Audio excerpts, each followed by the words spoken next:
Tomorrow.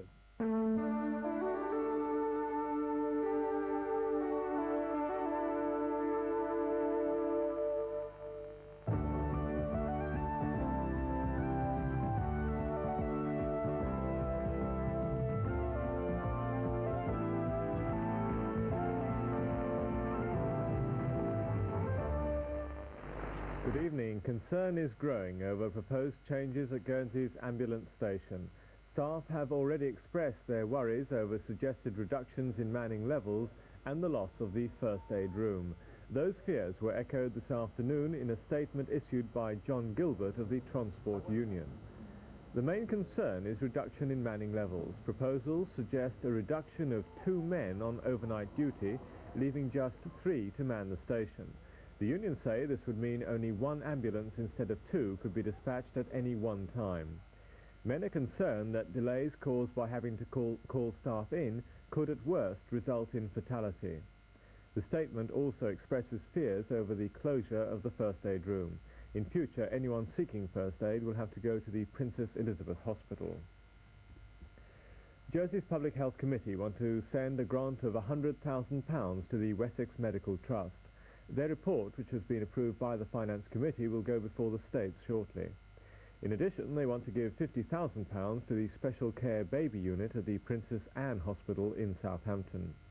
This latest information has absolutely delighted the Wessex Medical Trustees. The director, Lieutenant Colonel John Haywood, is visiting Jersey at the moment.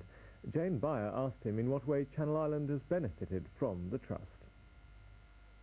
Well, the Medical Trust supports the new medical school at Southampton and Portsmouth and the region, and the professors and their units, of which there must be about 20 and all their experts, give the advanced tier of medical health over and above National Health Service consultant. When you go across, you may think you're seeing a National Health doctor, but in fact you're more likely to see one of our university faculty professors or their clinical staff. It's not very often that Channel Islanders go to Southampton or that area, Portsmouth included, for medical treatment though. Oh yes, there is. Oh yes, in fact we've had the president of your health committee over, an administrator, and they fully appreciate the backing that we get. I mean, we keep an intensive care cot virtually readily available for you, and do you know what that costs? 80,000 a year, just to keep one cot. But do you not get support from the United Kingdom government? Well, the funding of a university medical school comes from the University Grants Committee and a certain fund from the Medical Research Council. But as you know, we're being cut back very, very heavily on public spending. But research and researchers traditionally in Great Britain have been funded by voluntary contribution, not by the state. The National Health Service funds are for treatment. We're looking at advanced methods of curing. Have you, in fact, ever lost a researcher through lack of money? Not only have I lost them, I'm in the process of losing 3 this summer. And one of our leading one on cot deaths that had to go on where there's more money, and one on cancer, and I've got a lady surgeon who could well leave at the end of September unless I have more money to fund her. Guernsey is taking action to prevent open market properties being used as lodging houses. Housing know of at least 2 properties being used this way. They're worried that such lodging houses could lead to immigration and a substantial entry of people into the employment market. The authority are proposing an amendment to the law which will also cover residential and nursing homes. La Gare de Greville, the former Jersey Eastern Railway Station house, has been designated a site of special interest by the Island Development Committee because of its historical importance. It's the first such designation since a broadening of the planning law earlier this year. The house was built around 1880 and the IDCs say the exterior has only had 2 windows added since then, and the interior as much as it was originally. The ticket office is still there. Until this year, the planning law only allowed buildings to be designated. Now sites under the headings of zoological, botanical, cultural and scientific can also be included. Jersey's Public Works Committee have no intention of controlling the use of private boreholes. President Deputy Don Filiol told us they would, however, like to know how much water comes out of boreholes, but as the committee haven't yet had time to discuss the issue, they haven't come up with an idea how this could be done. He also said the committee would like the public who are using borehole water to know that they are often not receiving the quality of water they think they are. Guernsey's North Beach reclamation scheme has so far cost nearly £2 million and is running well up to schedule. In fact, parts of the project are ahead of time. Night work on the £16 million scheme had to be stopped after less than a week because of noise complaints from local residents. One was actually received from a person living in St Andrews, 1 3/4 miles away. But in spite of this setback, drilling operations are being maintained and there'll be no delay to the overall programme, say the Board of Administration. Jersey's Public Works Committee want to set up a cafe refreshment area in Howard Davis Park. The President, Deputy Don Filial, says they've always been against the idea of an ice cream concession because of the litter, but Public Works have now decided that an area where people could sit and enjoy the park would add to its amenities. They say they have a suitable area in mind, and if it's approved, they'd put the concession out to public tender. Guernsey's Housing Authority are to convert Tortable Rectory into 6 one-bedroom flats. The work will cost £52,000 and follows other similar conversions which the authority has successfully achieved. They say the rental will cover the initial capital cost as well as administrative and maintenance costs. The authority are also asking the states for the go-ahead to spend over £350,000 on 12 new houses in Rue Cohu, Cartel. Former Jersey States member Maurice Leto has died at the age of 67. He was a one-time deputy for St Lawrence and president of the Island Development Committee. Mr Leto was a long-serving director of the Jersey General Investment Trust, of which he became chairman in 1970. He'd been a director of Channel Television since 1977. Guernsey States will debate at the end of this month whether they should finance BBC Radio Guernsey to enable them to make live broadcasts of States meetings. But it looks as if the House will say no to giving the local radio station any money. The Broadcasting Committee are against the idea, which stemmed from a requête to the House by Deputy Paul Degari, and their views are supported by the Advisory and Finance Committee. They consider that taxpayers' money has already been spent on the provision of facilities for broadcasting, which are available for use at the discretion of the media, not at the discretion of the states. And they feel it would be wrong to give a grant to meet part of the cost of radio broadcasting when no grant is given to meet the costs of Channel Television or the Guernsey Evening Press in performing the same service. Today, Radio Guernsey's manager, Tony Talmadge, said, "I must emphasise that Radio Guernsey has never asked for money from the States. The suggestion of a grant came from 2 senior politicians who wanted more live coverage of future meetings." Guernsey's Education Council are asking the States for almost £1 million for a new infants department at St Martin's Primary School. Earlier this year, parents of children at the school complained bitterly of the Dickensian conditions. But now the old school building has been knocked down and 5 tenders have been received for the new work. The IDC are raising no objections to the Education Council's proposals. You may recall the television programmes Ark on the Move and The Amateur Naturalist featuring Jersey's Gerald Durrell. Next in the pipeline is a series of programmes on Russia. John Hartley, Gerald Durrell's personal assistant at the zoo, is off to Russia next week. So is he to be the next TV presenter of wildlife programmes? I hope not, no. This is going to be my 4th trip. The next television series that Jerry will make will be in the Soviet Union. So in the next 18 months he will be spending about 16 weeks there. I shall probably be spending about 30 weeks.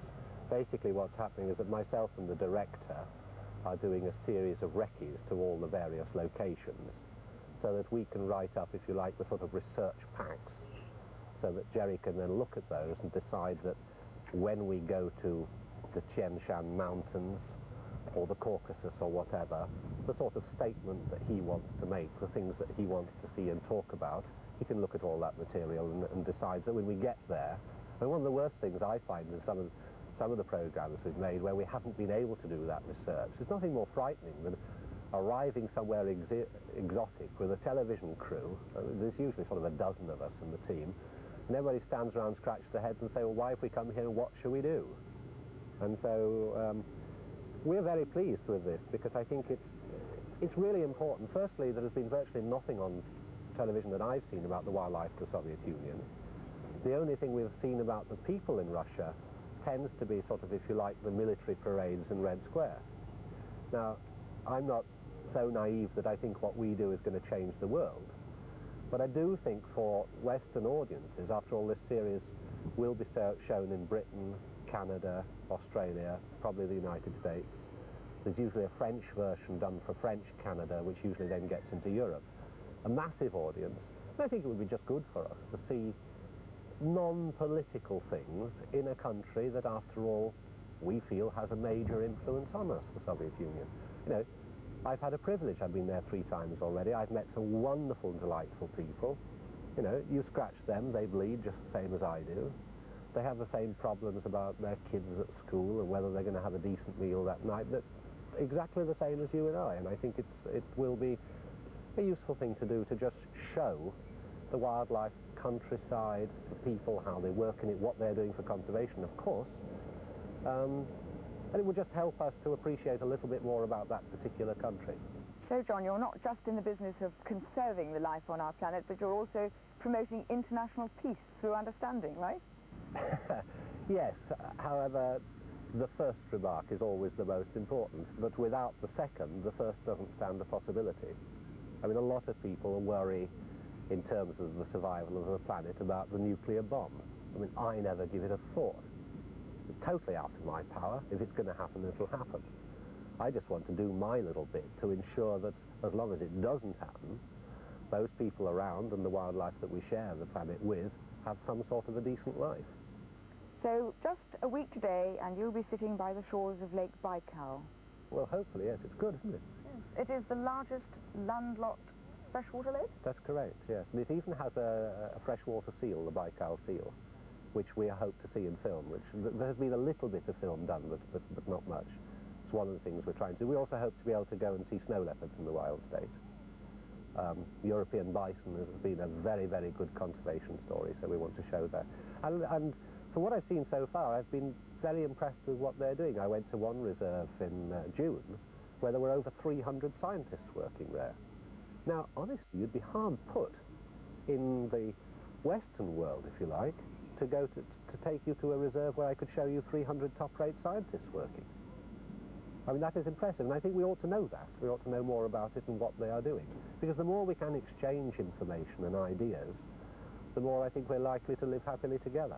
That is a naive statement, but one has to have some beliefs. Well, now the weather. Here's Harry Graham. Good evening. We're having a quiet little spell with a weak ridge over England and the West Channel. The ridge is declining as a weak cold front moves into Scotland and Ireland. The front's moving only very slowly and will become even weaker. If we can turn to the forecast chart, the cold front will be moving into the West Channel, but there'll still be enough of the ridge left to bring another day without much wind.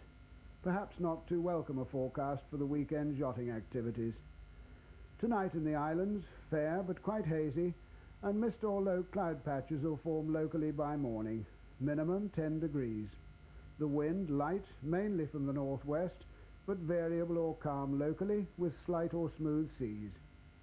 The caption chart for tomorrow shows that after a misty, possibly cloudy start, we expect a fair day, with sunny periods bringing a maximum near 18 degrees.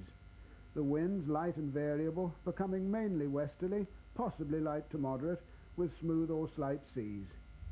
The outlook for Saturday night and Sunday, freshening winds from the west or southwest, with cloud and possibly some rain later on Sunday. Tonight's top stories. Concern is growing over proposed changes at Guernsey's ambulance station. Staff have already expressed their anxieties over suggested reductions in manning levels and the loss of the first aid room. Those fears were echoed by the Transport Union this afternoon. Jersey's Public Health Committee want to send a grant of £100,000 to the Wessex Medical Trust and £50,000 to the Special Care Baby Unit at the Princess Anne Hospital in Southampton. That's it from Channel Report. Coming up, our regular Friday night sports report. Good night.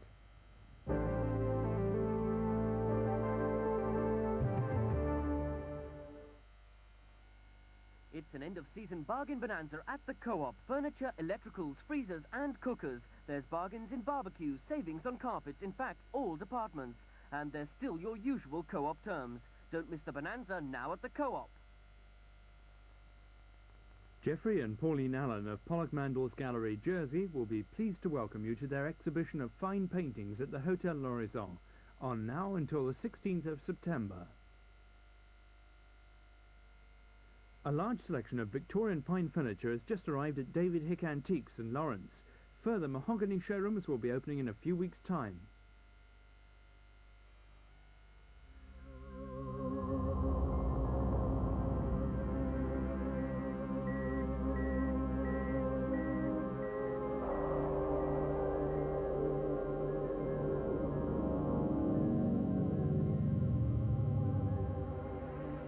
The new driving force on the island.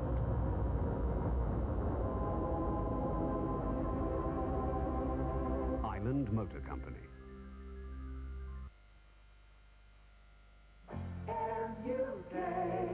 Air UK's Rail Air service takes you all the way to the heart of London from only £35. With the people who fly people.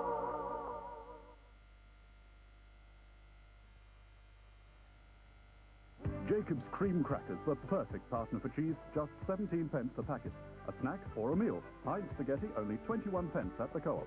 Have a break. Have a Kit Kat, 34 pence a six-pack. Persil Automatic E10 size, just 225 pence at your Co-op.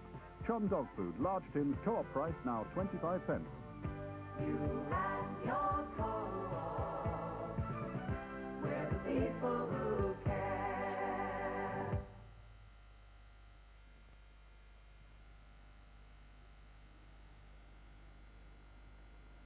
You know, it's hard to find really high quality and good value these days. I found them both at Brown's Fashion House. This cashmere and wool coat, for example, at £60, shows just how good their fashion ranges really are. I also saw a superb pure wool coat collection at only £49.50. Great value and well worth seeing at Brown's Fashion House.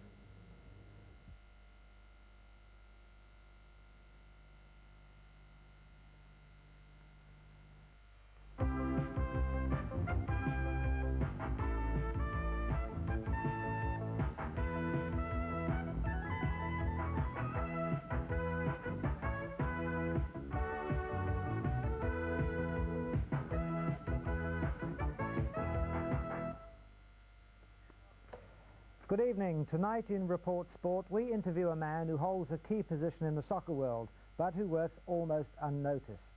We also join Dennis Taylor, ranked number 10 in the world's professional ratings in his sport of snooker. First, though, some advance news about the Webasto car rally, run in Jersey on November the 3rd. Entry forms are now available. For details, drivers are asked to contact Elaine Lecornu, Croix de Bois, Five Oaks. Well, meanwhile, St Albans Bay is likely to be busy over the weekend. St Helier Yacht Club regatta starts today and continues tomorrow and Sunday. And the argument over the inter-insular powerboat race timed for tomorrow evening continues. The race will take place, and the organisers hope that Guernsey entrants will take part. The Guernsey Club said they would boycott the race after it's alleged the Jersey Club failed to turn up to a meeting to discuss course safety and other arrangements. Dennis Taylor is instantly recognisable by his specially made snooker glasses, and he's ranked number 10 in the professional ratings. Well, we'll be hearing a lot from him this snooker season, because apart from playing the game, he will be an ITV commentator. And yesterday in Guernsey, Roger Bounds acted as ball boy. Dennis Taylor is the sort of person you'd love to see win the World Snooker crown. For a start, he cares about the sport and its image, and he's more than aware of the way in which television has brought the game out of the clubs and pool rooms into everyone's home. Snooker players are today big stars in their own right, and Dennis is one of those players you'll never find far away from the prize money.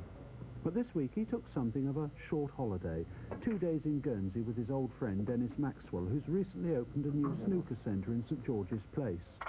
While he was here, Dennis played some games for charity, and I caught him doing a little light-hearted practice. Dennis, if ever a sport has boomed, it really has got to be snooker, and I suppose television takes a lot of the credit for that. But what has this massive transition been like for you, the players? Well, it's rather amazing, Roger. People like Cliff Thorburn and myself turned professional together about 11 years ago, and then there wasn't a lot of money in the game. In fact, when Alex Higgins won the World Championships in 1972, he picked up something like £460. And last year the first prize was £45,000, so it's been absolutely amazing, and as you rightly say, all down to television and the sponsorship, and it's just such a popular sport. Yeah. Have the number of tournaments actually increased that much?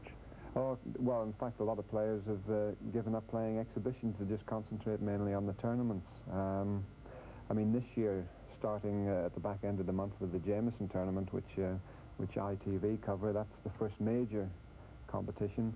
We've got another 4 tournaments which all carry world ranking points, and there's a new one next month. Rothmans have come out with a Grand Prix tournament, and there's £250,000 prize money, which is absolutely terrific. Well, you've all become very well-known household stars now, big stars. I mean, has this affected you in any way? Does it make you busier? Or? Well, you're sort of busy anyway. As I say, a lot of players have cut out playing the exhibitions, which you used to do quite a few of. But, yeah, I think people relate to the players, that they get so close to them when they're playing, and in our game they pick up every little detail. If you make a bad shot, you're right in the line of the camera, and you can't hide in a corner or anything. You're there in front of millions of people. And I think the people enjoy being so close to the player. Has it spoilt the game in any way? No, I don't think so. The professionals that we have they're mainly all a terrific bunch of people, and great professionals, and work at the game, and they realise that the game has got a very good image, and we've got to keep it that way. I noticed that just at the moment world champion Steve Davis is having a fairly rough time out in the Far East. Is this likely to affect him when he comes back to the big championship time? Knowing Steve Davis, I don't think it'll make a lot of difference. Steve's out there. It's probably more on a promotional side of it, although there's quite a bit of money to be picked up. He'll be treating it as a little bit of a holiday as well as playing. But Steve, I don't think Steve would let his mother win it for him. He's like that. He likes to win every game. So hopefully it might knock him back a bit, because he had his fair share last year. All right then, who's the next world champion? Well, I don't know who I'm going to beat in the final next year, but I hope you'd say that. There's a lot of players capable. There's about 10 or 12 players capable of winning it. It's just all about what happens on the day, and a little bit of luck comes into it as well. And what about some of these young players we see coming up now? Well, in fact, in last year's championship I played, well, probably the newest one, John Parrott, who's only 19, possibly going into his 20th year. And he's a terrific prospect. I mean, he's a brilliant player as it is. He beat Tony Knowles last year, and I had a very tough time beating him, so he could do very well this season. Well, I must let you get off and play some golf. Are you as good at potting the ball in that direction? I wish I could play golf as well, but a lot of us enjoy playing golf in the summertime, and we play on a lot of charity events, which is enjoyable, and it gets us out in the fresh air. And in fact, last night was my first exhibition of the season, so and it was a pleasure to play over here. Dennis Maxwell and Corin here have got a super little club, and I've known them for many years back in the UK, and we had a smashing night. The lads that played were terrific, and the crowd were good. We had a lot of Irish jokes flying around, and they seemed to enjoy them. Perhaps I should say before you go off and play golf that you don't wear those glasses for golf, do you? I've got a bigger pair for golf, Roger. No, these are just purely for snooker, that's all. And very famous glasses too. Yeah, well, they've sort of helped a great deal. I can see how far I'm missing the balls by now. Well, thanks a lot, and good luck for the coming season. Thank you, Roger. Why am I talking about sport with a church behind me? The answer's simple, really, because this Sunday sees yet another Guernsey church-to-church walk. The event, started in 1936, was traditionally a family affair, but in recent years more and more race walkers have seen it as a very special 20-mile challenge which passes every parish church in the island. The event starts from the South Esplanade, with ladies moving off at 1 and the men at 1:30. The first finishers should be back at the South Esplanade about 4 o'clock. There are no clear-cut favourites this year, but brothers Mark and Rob Elliott, 3-times winner Mick Perriot, and Dave Dorry, who's won twice, will all be worth watching. One thing the organisers have asked me to pass on to motorists: please give the walkers plenty of room and watch your exhaust fumes. They're not at all welcome when you're gasping for fresh air. The weekend also sees a full football programme. Starting with tomorrow, we have in the Prio League, Bells v North, Rovers v Vale Rec. Railway League, Vale Rec v Sylvans, Rangers v Police. Youth Division 1, Rangers v Rovers and St Martin's versus the North. Sunday, in the Prio League, Sylvans v St Martin's. Railway League, North v St Martin's and Rovers v Bells. Youth Division 1, Vale Rec v Bells.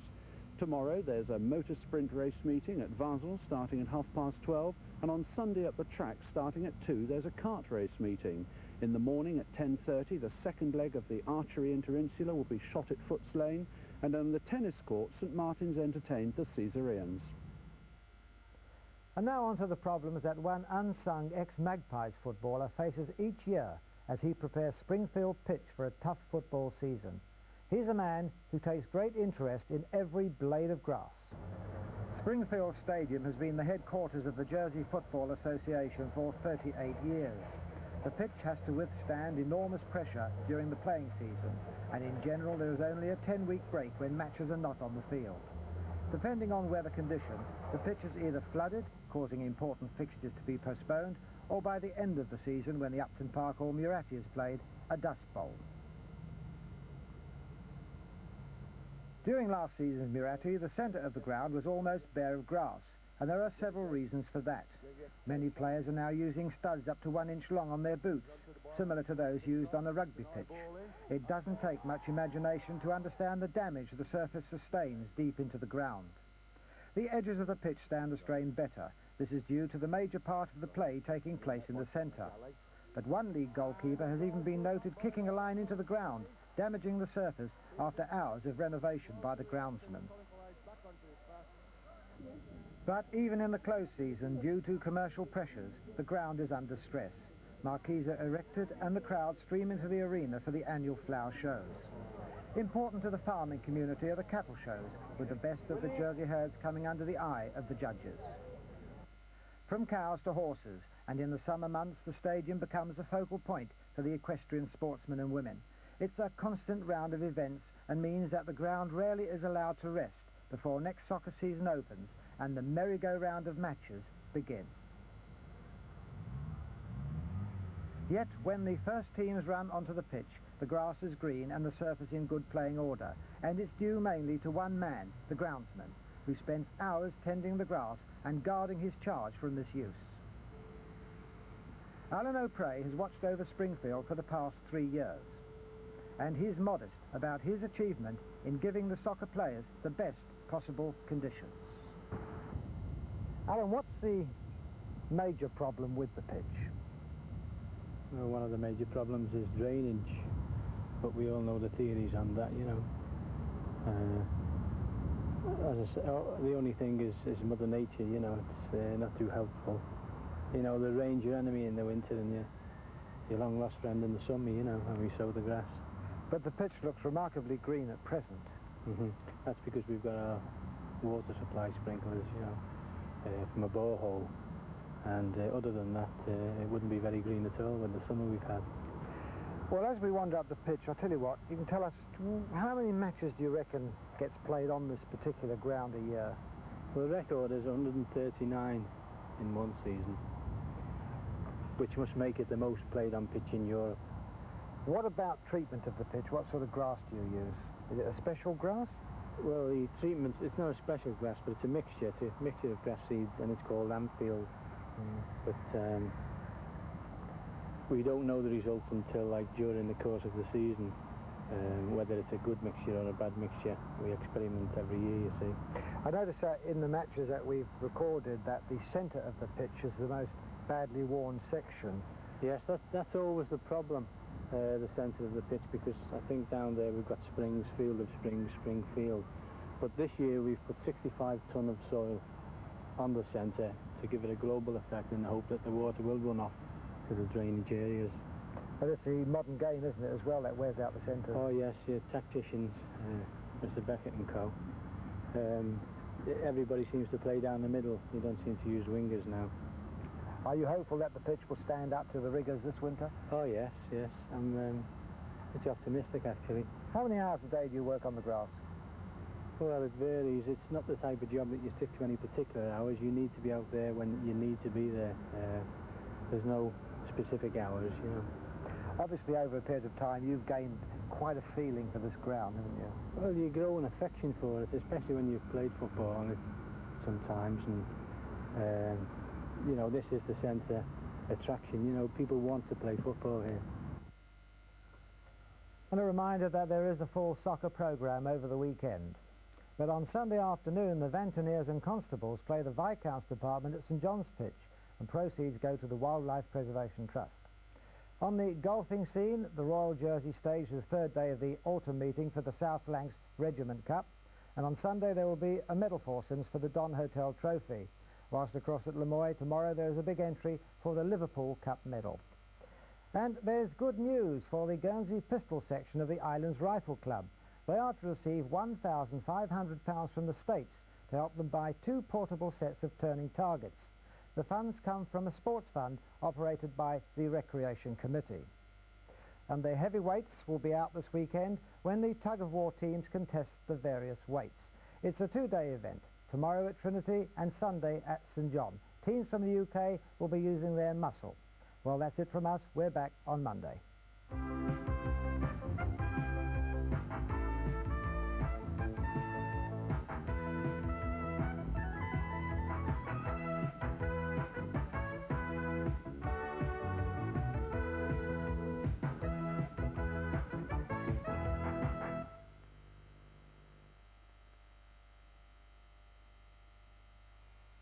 Opening this Saturday at David Hick Antiques St Lawrence, more mahogany and oak showrooms specialising in Victorian, Edwardian and 1920s furniture. Are you one of the 19,000 local people who benefit from being a member at Ford Regent? As a member you can play so many different sports without having to pay each time you enter, and from next week we're running many courses for players of all standards. Take up an interest this winter and make it cheap. Take out a winter membership now. There's a form in tonight's JEP.